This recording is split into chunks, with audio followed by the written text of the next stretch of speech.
Los N mandamientos. Estamos en el primer episodio de esta serie que estamos comenzando y la verdad es que me emociona muchísimo porque vamos a tomar algunas cosas que ni siquiera nos imaginamos y en este primer episodio que hemos denominado Desligados y que a lo mejor algunos de los muchachos que nos ven y que nos siguen y que nos escuchan nos digan, nos reclamen, ¿cómo que desligados? Nosotros queremos saber sobre cómo ligar, pero no nos referimos a ese ligar. Ahorita en unos instantes más sabrás por qué hemos llamado a este episodio Desligados. Pero quiero comentarte algo que a mí me pasa y que creo que a varios conmigo que se interesan en el movimiento de Jesús, es el hecho de tener un cierto interés por aquellos que se han alejado de la iglesia o que han dejado de crecer, o de creer más bien dicho. ¿Por qué? Porque esto es un fenómeno que se repite y que quienes estamos al frente, quienes lideramos, quienes nos interesamos en las vidas de las personas, es algo triste. Es algo que duele en el corazón el ver cómo a veces ves a ciertas personas crecer desde pequeños en la iglesia y cómo a veces todo va bien, pero llega tal vez la adolescencia, llega la preparatoria, la universidad, y es un fenómeno tan conocido el hecho de que a veces perdemos a algunos de las personas que están aquí en la iglesia. Y a veces se alejan de Dios, se alejan de la fe, se alejan de la iglesia. Y hay un montón de razones por las que estas cosas pasan. Y tal vez estas situaciones no deberían suceder. Y lo digo porque como iglesia tenemos nosotros la visual de que seguir a Jesús hace que tu vida sea mejor y te hace mejor para la vida. Por eso es que nos interesa, por eso es que a veces también nos duele el hecho de que las personas abandonen la iglesia, abandonen el cristianismo, dejen de creer en Dios. Porque realmente creemos que el hecho de que exista un Dios que nos ama, que envió a su Hijo Jesús para morir por nosotros y que al seguir todo el marco de ética que Él nos dejó, de verdad podemos vivir mejor la vida. ¿Y quién no quiere ser mejor para la vida? ¿Quién no quiere tener una vida que realmente sea buena? Y sin embargo, esto ha sucedido. Y tal vez alguien que nos ve o que nos escucha sea uno de estos o una de estas. En el sentido de que tal vez te alejaste de la iglesia. Tal vez te alejaste de Dios. Tal vez hubo allí algunas cosas que aparecieron en tu vida o en cuanto a tu conocimiento secular, en cuanto a la universidad, y algunas cosas ya no hicieron compaginación y decidiste dejar a Dios o dejar a la iglesia o simplemente ya no asistir o hasta dejar de creer. Y la verdad es que hay dos razones primordiales que nosotros hemos observado por las cuales se alejan las personas de la iglesia. Y una es los cristianos. Tal vez te has alejado porque conociste cristianos, o más bien malos cristianos. Cristianos que tal vez eran hipócritas, o cristianos que tal vez no decían o no hacían más bien lo que decían, o que tenían una cara el domingo y otra cara toda la semana, o que tal vez tuviste que lidiar con el maltrato de los cristianos. Y sin embargo, aun cuando lo debemos reconocer y debemos asumirlo, aún así creo que es una mala razón para dejar de seguir a Jesús. Solo déjame decirte un ejemplo tal vez un poquito simple. Cuando tú estás con un médico o cuando tú visitas a tal vez un peluquero y te hacen un mal trabajo o te hacen un mal diagnóstico, tú no dejas de creer en la medicina, no dejas de cortarte el cabello, simplemente cambias de médico o cambias de peluquero. Creo que el hecho de que hayas conocido a cristianos, a malos cristianos, no es una buena razón para dejar de seguir a Jesús. Y la otra razón, y esto es importante y lo acabamos de tocar en toda una serie, es que tal vez dejaste de creer en Dios o en Jesús o de seguir a la iglesia por la Biblia. Y en verdad te invito a que observes toda esa serie que ya acabamos de tener, que se llama La Biblia para Grandes, en donde abordamos esta situación, donde tal vez dijiste, bueno, estas historias que están en la Biblia simplemente no son creíbles, o esto arqueológicamente simplemente no es posible, o esto tal vez no se puede comparar o no se puede realmente ligar a lo que es mi vida en la realidad. Bueno, te invito a que veas esta serie y que observes junto con nosotros por qué es que el hecho de que tú tengas dificultades con la Biblia no significa que tengas que dejar de creer en Dios. Y mira que nosotros, aquí en Conexión Vida, tu servidor, cree que la Biblia es la palabra de Dios y que toda la Biblia es inspirada por Dios. Y sin embargo, no necesitas estar en paz con toda la Biblia, como concluimos en esta serie que te estoy mencionando. Necesitas estar en paz con aquel que nos trajo o en quienes los escritores se inspiraron para escribir la Biblia. Así es que tengo que reconocer que los cristianos hemos hecho un terrible trabajo al comunicar cuál es el fundamento de nuestra fe. Tengo que reconocerlo, los cristianos no lo hemos hecho bien. Y por eso es que no nada más te pido que revises esta serie de la Biblia para Grandes. Tenemos otra serie que se llama Modelo Nuevo. Ambas series acabamos de terminarlas hace unas semanas. Y en esta serie de Modelo Nuevo hablábamos de que hay un modelo que hemos denominado el modelo de templo, donde hay lugares sagrados, escritos sagrados, hombres sagrados y seguidores sinceros o supersticiosos. Y sin embargo, no se trata de todo esto, no se trata ni del lugar, ni de los escritos, ni de los hombres. Se trata de algo completamente nuevo que Dios nos vino a traer. Por eso, por favor, revisa todo esto. Porque el fundamento de la fe cristiana no es un lugar. El fundamento de la fe cristiana no es un libro. El fundamento de nuestra fe como cristianos se centra en una persona y en un evento. En Jesús, que no nada más vivió y murió por nuestros pecados, sino el evento más importante para el cristianismo, que Jesús resucitó, lo predijo y lo logró. Sin esto no habría cristianismo, sin esto no habría fe en Jesús. Por eso te digo que si tal vez dejaste la vida cristiana o la iglesia porque algo no hacía match en cuanto a tu visión de la Biblia, déjame decirte que no es una buena razón. Porque así como tu acta de nacimiento certifica tu existencia y no determina tu existencia, la Biblia simplemente da razón, documenta lo que Dios hizo, pero no determina la existencia de Dios. Así es que la resurrección en realidad es lo más importante y donde se centra la fe de nosotros los cristianos. Y la resurrección fue tan importante y tan real que durante los primeros 300 años de cristianismo, cuando ser cristiano era peligroso, como lo decía, tú lo sabes y por eso te invito a que lo veas en nuestras otras series. Como decía Tertuliano, mira, si llueve mucho es culpa de los cristianos. Si se desborda el río Nilo es culpa de los cristianos. Si hay sequía es culpa de los cristianos. Maten a los cristianos, échenlos a los leones porque todo es culpa de ellos. Porque dejaron de adorar a los dioses y ahora creen en un solo Dios. Eran tiempos peligrosos. Cuando decir que Jesús es el Señor, que Jesús es Dios, que no es el César la persona más importante en el Imperio Romano en esos entonces, costaba la vida.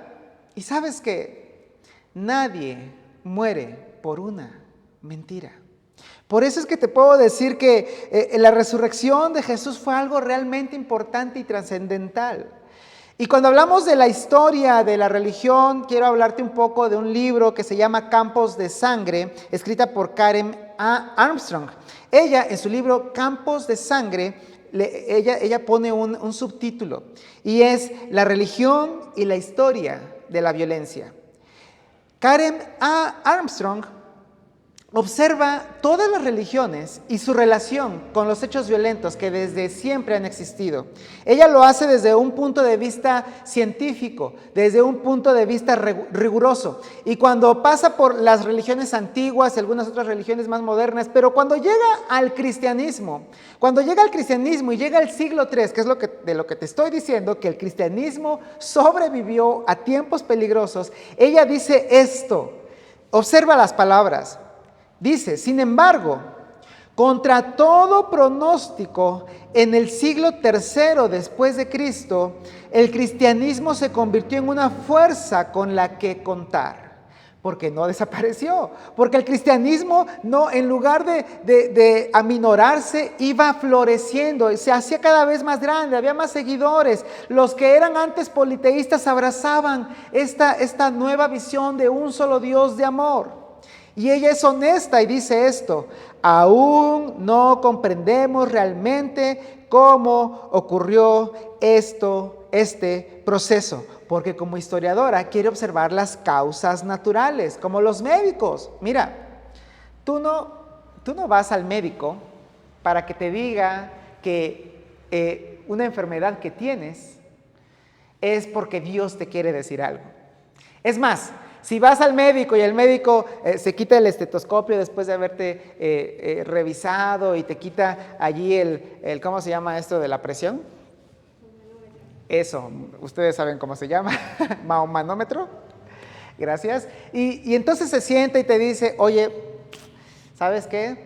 Creo que Dios te está tratando de decir algo. Tú dirías, ¿eso qué? Yo quiero que me digas qué enfermedad tengo, quiero que me digas cómo me cura de la enfermedad. Ok, tal vez si Dios me quiere decir algo, eso lo voy a tratar con mi pastor. Pero, la verdad es que un buen médico busca las causas naturales. De la misma forma, un buen historiador busca las causas naturales de por qué suceden las cosas, o al menos documentar cómo suceden las cosas de manera objetiva. Así como hay una historia de México. Un buen historiador narra las cosas o investiga las cosas tal y como sucedieron por sus causas naturales. O la historia de las religiones, porque todo tiene una historia. La historia de México, la historia del Islam como religión, la historia del zoroastrismo como religión. Todo tiene causas naturales, pero Karen Armstrong es honesta y dice, aún no comprendemos cómo sucedió que el cristianismo siguiera sobreviviendo y que se hubiera hecho algo tan importante. Pero ¿sabes qué? La buena noticia es que tenemos a los protagonistas de cómo sucedieron todas las cosas inicialmente. Y por eso es que estamos en esta serie, por eso estamos hablando de los N mandamientos, porque queremos abordar cómo sucedieron las cosas desde un inicio. Así es que aquí está lo que sucedió. Te quiero comentar qué es lo que sucedió. ¿Por qué? Durante 300 años, los más peligrosos del cristianismo, el cristianismo siguió adelante y sobrevivió. Y la razón ya te la dije. Fue la resurrección de Jesús, porque la resurrección de Jesús no era algo esperado. El pastor Víctor alguna vez nos había dicho, ¿no? No es como que todos los discípulos de Jesús estuvieran afuera de la tumba contando 10, 9, 8, 7 y hasta llegar a 0, resucitó. La verdad es que no era así. En la tumba, como lo hemos dicho en otras ocasiones, nadie esperaba que no hubiera nadie. Nadie esperaba que no hubiera nadie en la tumba. Cuando las mujeres fueron a la tumba, se estaban preocupando por quién habría de mover la piedra. Se habrían preocupado porque no había sido preparado el cuerpo de Jesús. Se habrían preocupado porque había una guardia romana que estaba cuidando que nadie estuviera en las inmediaciones tratando de hacer algo con esa tumba y con ese cuerpo. Pero cuando llegaron, ¿sabes qué vieron? Vieron a los soldados desmayados, vieron la piedra quitada y vieron la tumba vacía. Eso fue lo que realmente sucedió. Y los que antes habían sido cobardes, los que antes durante el arresto de Jesús y durante la crucifixión de Jesús se habían ido como cobardes, Tal vez tú y yo haríamos lo mismo. Los que antes habían dicho, Señor, vamos a hacer esto y vamos a hacer aquello, y tal vez comenzaron, pero después tuvieron que huir y tal vez seguían desde lejos todo este proceso. Todos ellos que tuvieron miedo, ahora tienen toda la valentía del mundo y ahora se paran y se van a las calles de Jerusalén para proclamar que Jesús es el Mesías, que Jesús es el Hijo de Dios y que a ellos ya no les importa incluso perder la vida, porque han dejado de tenerle miedo a la muerte. Así es que todo esto sucedía y algunos judíos preparados del primer siglo que creyeron en Jesús y que vieron todo esto, comenzaron, ya lo sabes, lo vimos en la otra serie, comenzaron a buscar en el Antiguo Testamento y se dieron cuenta que efectivamente el Antiguo Testamento predecía al Mesías y todos los detalles que estaban sucediendo.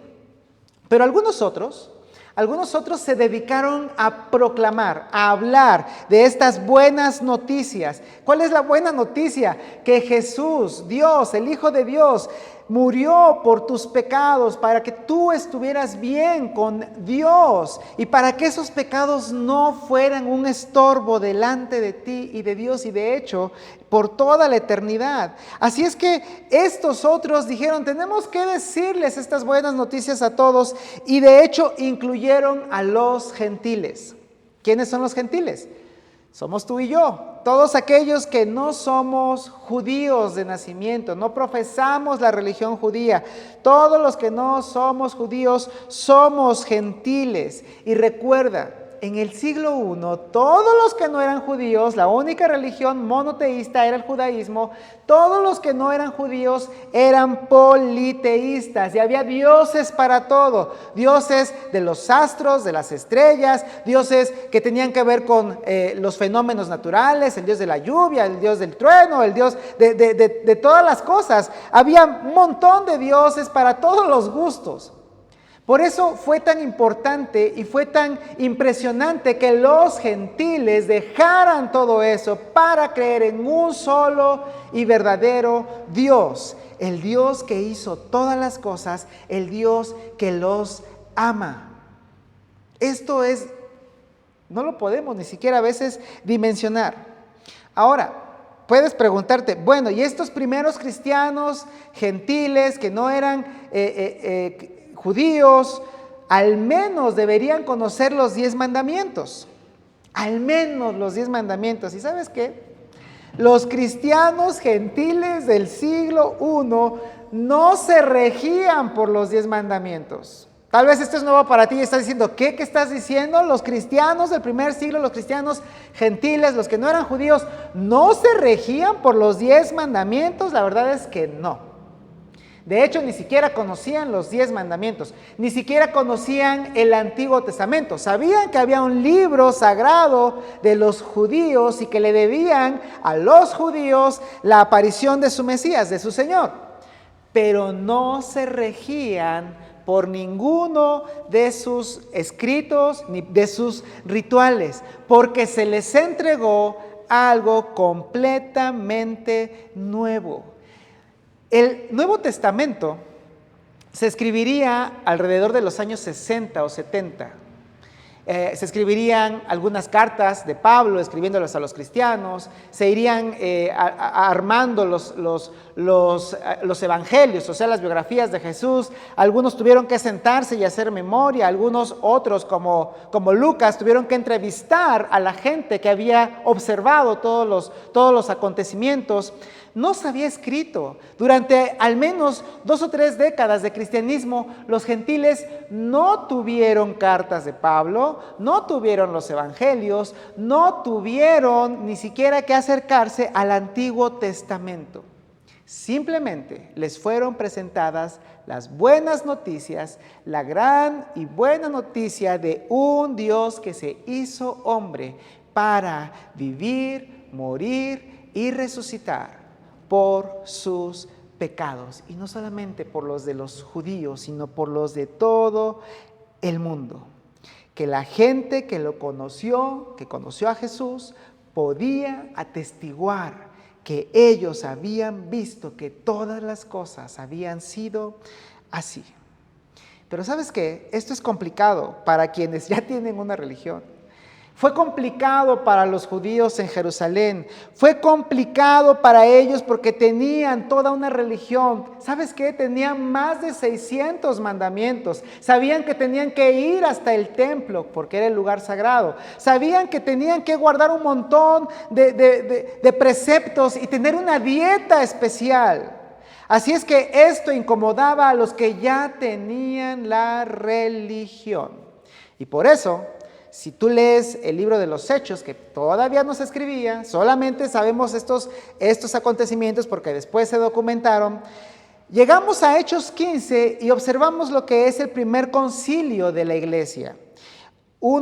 Estamos hablando de unos 20 años después de la resurrección de Jesús, en el año 50 más o menos, que sucedió este primer concilio de la iglesia, que en realidad no fue más que una reunión para tratar las cosas que estaban pasando dentro del cristianismo, de otras iglesias. Y tal vez si eres cristiano bautista, puedes considerar esto como la primera sesión de negocios. Y si eres cristiano bautista como yo y creciste en una iglesia bautista como yo, sabrás que las sesiones de negocios son algo aparte. Pueden ser lo más aburrido del mundo y pueden ser al mismo tiempo lo más impresionante e interesante del mundo. Porque si está aburrido, tienen que decidir, a veces es un poco ridículo y perdón por esto, pero tienen que decidir cuántos lápices se compran, de qué color debe ser la pared, si vamos a tener o no alfombra. Pero se vuelve más interesante cuando las cosas se ponen turbias y tensas. Y bueno, la verdad es que esto era más bien porque la primera vez que se tuvo una sesión de negocios en la historia de la iglesia fue en torno a una gran pregunta, en torno a la pregunta que es importante para ti y para mí, incluso 2000 años después. La pregunta era, ¿tenemos que convertirnos en judíos para ser seguidores de Jesús?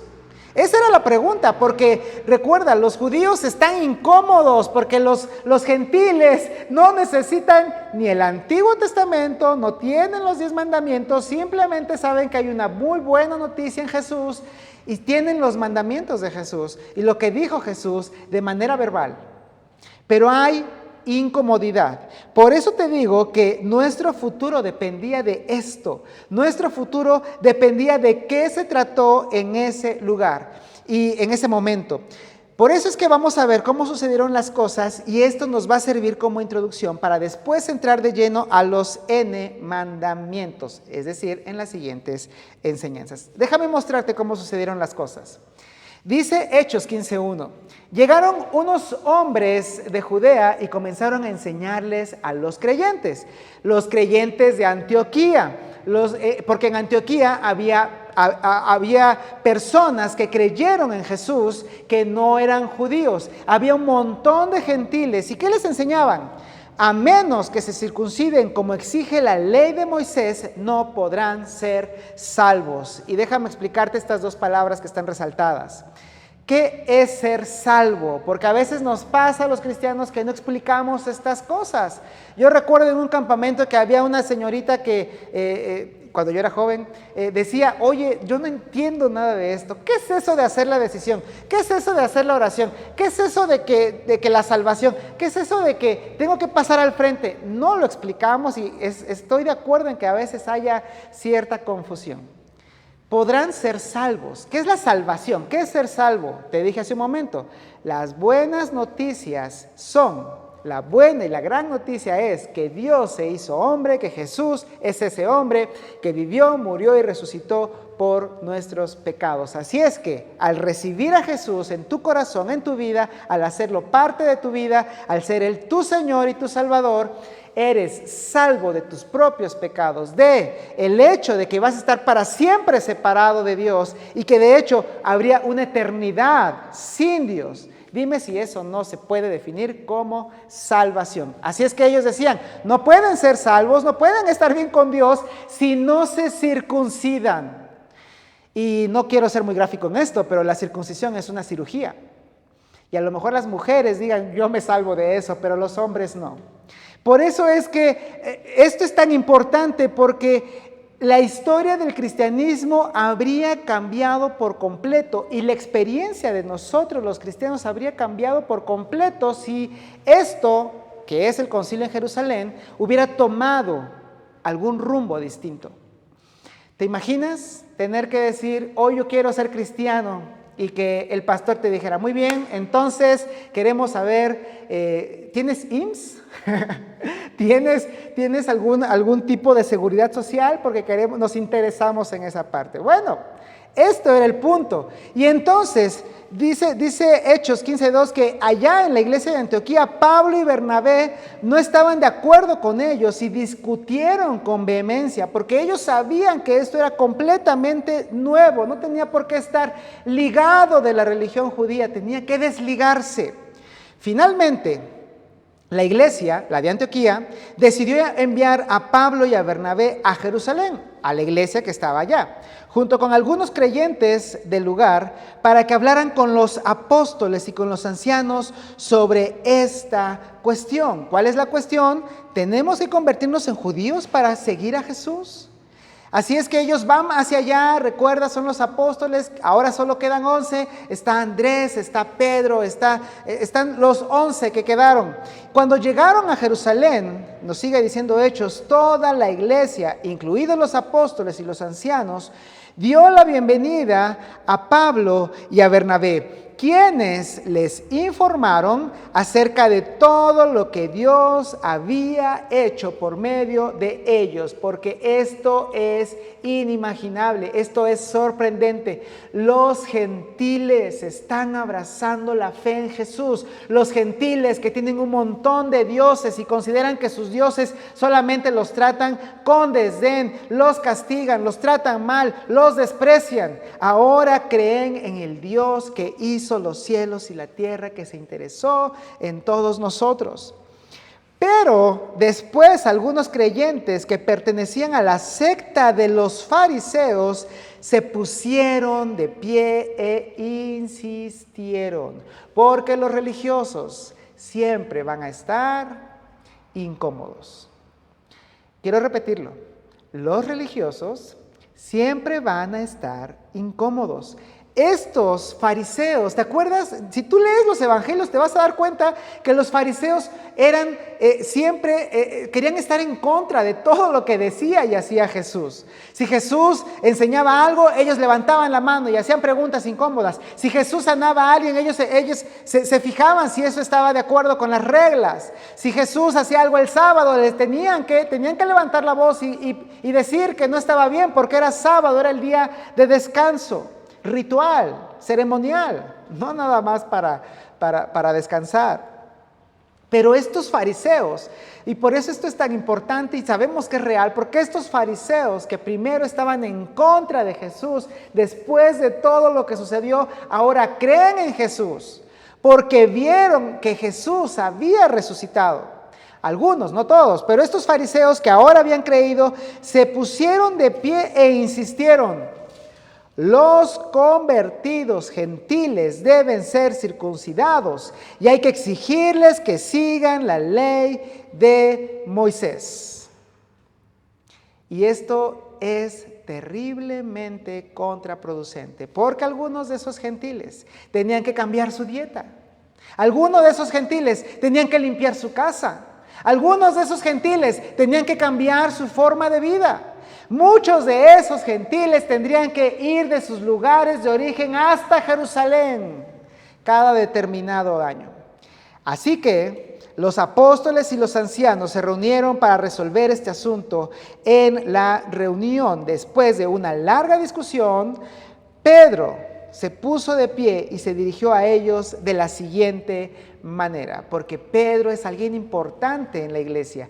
Pedro conoció a Jesús, Pedro anduvo con Jesús, Pedro sabía cuál era la voluntad de Jesús, sabía además su experiencia con esta situación, porque él dice: hermanos, todos ustedes saben que hace tiempo Dios me eligió de entre ustedes para que predicara a los gentiles a fin de que pudieran oír la buena noticia y creer. Porque si tú lees un poco de Hechos, Pedro fue con un gentil a predicarle a ese gentil llamado Cornelio. Y él se negaba porque él era un judío y decía, no, los judíos no, los gentiles son cosa aparte. Los judíos no, por favor, no quiero tocarlos, no quiero verlos, no quiero tener que entrar a su casa y no quiero recibir a ninguno en mi casa. Y sin embargo, Dios le hizo darle la buena noticia de Jesús a un gentil, y él vio cómo Dios no hizo distinción entre judíos y gentiles, porque Dios ama a todos y quiere que todos regresemos a Él. Entonces, dice Pedro, ¿por qué ahora desafían a Dios al poner carga sobre los creyentes gentiles con un yugo que ni nosotros ni nuestros antepasados pudimos llevar? Les está diciendo tal vez a los fariseos, oigan, ustedes ya lo hicieron mal una vez, ¿se acuerdan? Ustedes estaban en contra de todo. De hecho, gracias a ustedes fue que Jesús fue crucificado. Y qué bueno, porque si no, no seríamos salvos. Pero no lo volvamos a hacer. Necesitamos que los gentiles se sientan libres y no con esta carga que ni nosotros ni nuestros padres pudimos llevar. Y Pedro termina diciendo, nosotros creemos que todos somos salvos de la misma manera por la gracia no merecida que proviene del Señor Jesús. Y se sienta Pedro y tal vez hay un silencio en la sala y todos los reunidos, toda la iglesia, imagínate cuántos eran allí y estaban tal vez con ese silencio. Y entonces se levanta Santiago o Jacobo. Este Santiago es el hermano de Jesús. Y por eso es que su participación es importante. Porque mientras Jesús estuvo esos 3 años, de los 30 a los 33, predicando, sanando, haciendo todo su ministerio, ¿sabes qué hacían los hermanos de Jesús? Pensaban que estaba loco. Decían que no habrían de creer ni seguirlo a él. Por eso, cuando Jesús resucitó, este Santiago, que era el hermano de Jesús, creyó en su propio hermano como su Señor y como su Dios. ¿Qué tiene que hacer tu hermano? ¿Qué tiene que hacer tu hermana? Para que después digas, oye, yo te molestaba cuando eras niño, ok, no te traté muy bien, pero ahora te acepto como mi Señor y mi Dios. ¿Qué necesita hacer tu hermano? Bueno, si tu hermano predica las palabras de Dios, si tu hermano hace las obras de Dios, milagros de Dios, si tu hermano predice que habría de morir y a resucitar y lo logra, es digno de ser seguido. Esa fue la experiencia de Santiago.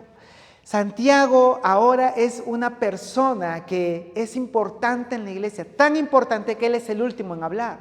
Y él dice esto, y mi opinión entonces es que no debemos ponerle obstáculos a los gentiles que se convierten a Dios. Y esto, amigos, aquí en Conexión Vida al menos, es la razón de ser de nosotros. No queremos poner obstáculos a los gentiles que se convierten a Dios. Por eso es que quitamos todo lo religioso, por eso es que tratamos de allanar el camino, por eso es que tratamos de hacerlo fácil y sencillo. Él dice, al contrario, deberíamos escribirles y decirles.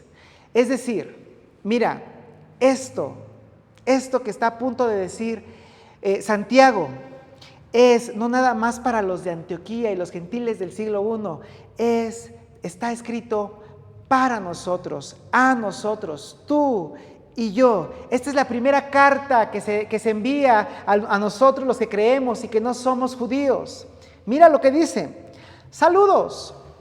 Tenemos entendido que unos hombres de aquí los han perturbado e inquietado con su enseñanza, pero nosotros no los enviamos.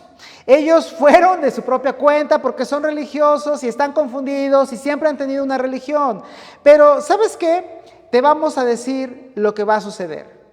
Pues, dice Santiago, pues nos pareció bien al Espíritu Santo y a nosotros no imponer sobre ustedes una carga mayor que estos pocos requisitos. Y tal vez si has crecido en la iglesia y tal vez si ya sabes un poco de Biblia y de religión, tal vez digas, aquí vienen los 10 mandamientos. Mínimamente tienen que estar aquí los 10 mandamientos. Cualquiera pensaría que aquí entran los 10 mandamientos, es lógico. Pero ¿sabes qué? No van a entrar los 10 mandamientos, porque los gentiles no conocen la Biblia judía o lo que nosotros conocemos como Antiguo Testamento. No había Nuevo Testamento, ellos no conocían a Adán y Eva, no tenían Génesis, no tenían Éxodo. Simplemente les dicen esto. Son muy pocas cosas. Esta es la carta, esto es lo que deberíamos nosotros de entender cuando leamos el Antiguo Testamento y en específico la ley o la Torá. Si es que has abrazado este movimiento de ser neojudío o neohebreo, todo esto, mira lo que dice aquí. Deben abstenerse de comer alimentos ofrecidos a ídolos, de consumir sangre o la carne de animales estrangulados y de la inmoralidad sexual. Prácticamente les están dando dos recomendaciones. Y una de ellas es para no ofender a sus vecinos judíos, que tiene que ver con la dieta, que tiene que ver con alimentos que fueron ofrecidos a los ídolos, o comer sangre, o de animales que fueron estrangulados. Eso es para no ofenderlos a ellos. Y lo otro es para cuidar su vida presente en relación a lo sexual. Lo cual, si te imaginas que esto se hubiera quedado así, en aprietos estaríamos todos los predicadores, porque solo tendríamos 2 temas de los cuales hablar cada vez que nos paramos al frente. Y tal vez digas, oye, y eso, ok, ese es el inicio. ¿Qué más? ¿Qué más les dijeron? Porque a lo mejor esos son los primeros mandamientos de unos 20. Mira cómo terminan, mira lo siguiente. Si hacen esto, harán bien. Adiós. Se acabó. No hay más. ¿Por qué? ¿Por qué nosotros deberíamos de hacerlo más difícil? ¿Por qué nosotros, los que somos a veces religiosos, ponemos más trabas? Y sabes que esto fue tan importante para ti y para mí, que nuestra experiencia conociendo a Jesús es tan buena, porque nos sentimos libres, no nada más libres del pecado, libres de la religión. Por eso los mensajeros salieron de inmediato para Antioquía, donde convocaron a una reunión general de los creyentes y entregaron la carta. Y mira lo que sucede. Y hubo mucha alegría en toda la iglesia ese día cuando leyeron este mensaje alentador. Y tanto ellos como nosotros, ¿sabes qué deberíamos hacer? Sobre todo los hombres. ¡Fiu! ¡Qué bueno! Gracias. Qué bueno que podemos decir, ya, fiu, y no, ya fui, porque me tienen que hacer una cirugía. ¿Sabes qué? Y esto es algo serio. En ese momento, cuando fue la primera sesión de negocios o el concilio en Jerusalén, en ese momento peligraba el movimiento de Jesús. Porque de no haberse desligado de la religión judía, el cristianismo hubiera muerto el día que se derrumbó o que se destruyó el templo judío en el año 70 con Tito. En ese momento habría terminado también el cristianismo. Aunque debemos reconocer que esto deja un vacío un tanto importante, ¿no crees? Porque simplemente se les da esto, tal vez un poco parafraseado. Harán bien en no ofender a sus semejantes judíos con su dieta y harán bien evitando la inmoralidad sexual. Y esto es interesante y por eso es que vamos a estar hablando de los N mandamientos, porque recuerda, no había cartas de Pablo, no había evangelios, aún no se escribía el Nuevo Testamento y ellos no se regirían por el Antiguo Testamento. Los gentiles de esa primera generación, la primera generación de cristianos gentiles, solamente tenían 2 cosas: el evangelio y los mandamientos de Jesús. El evangelio, las buenas noticias de que Jesús vivió, murió y resucitó por nosotros, y los mandamientos de Jesús. Pero para quienes estuvieron con Jesús, para quienes anduvieron con Jesús, eran los mandamientos poco realistas de Jesús. Empezando por aquello de amarnos unos a otros, empezando por aquello de que tenemos que amar a nuestros enemigos. Pero Jesús dejó otros mandamientos. Esos mandamientos que demandan una confianza extraordinaria en Dios como Padre. Por eso queremos hablar de los N mandamientos, porque alerta de spoiler, son 5, vienen otros 5 y vamos a hablar de esos mandamientos que dicen no. Por eso son los N mandamientos. Te quiero decir nada más 3. No temas, no te preocupes y no dudes. Son mandamientos de Jesús. Los N mandamientos, los no mandamientos. No temas, no te preocupes y no dudes. Por eso era un poco lógico para los que estaban con Jesús decir, Señor, ¿cómo simplemente no voy a temer? No tengo dinero, no tengo provisión, vienen las tormentas. ¿Cómo no voy a temer? ¿Cómo que no me preocupe por mis hijos? ¿Cómo que no me preocupe por lo que viene mañana? ¿Cómo que no dude? Todos dudamos, Jesús. Pero ¿sabes qué? Después de que resucitó Jesús, esto fue real. ¿Cómo podían temer? ¿Cómo podían preocuparse? ¿Cómo podían dudar si habían visto a su Señor resucitado? ¿Quieres saber más? Vente, escúchanos. Obsérvanos la próxima semana porque estos son los N mandamientos. Mientras tanto, déjame orar por ti porque sin duda espero haber sembrado algo en tu corazón y en tu mente y Dios quiere entregártelo. Vamos a orar. Padre, gracias. Gracias porque tú permitiste que todo lo que tiene que ver con tu Hijo Jesús, con el movimiento que Él generó, fuera documentado. Gracias porque tenemos el Nuevo Testamento. Pero por favor, Padre, ayúdanos para que podamos realmente sumergirnos en este momento de los cristianos gentiles que no tienen ningún escrito y que dependen de los mandamientos de Jesús y del Evangelio únicamente. Ayúdanos a poder verlo y a poder apropiarlo y a poder hacer algo con todo esto. Ayúdanos, por favor, con valentía para poder cambiar también lo que tengamos que cambiar y para poder recibir lo que tengamos que recibir. Te lo pedimos, Padre, en el nombre de tu Hijo Jesús, quien vivió, murió y resucitó por nosotros. Amén.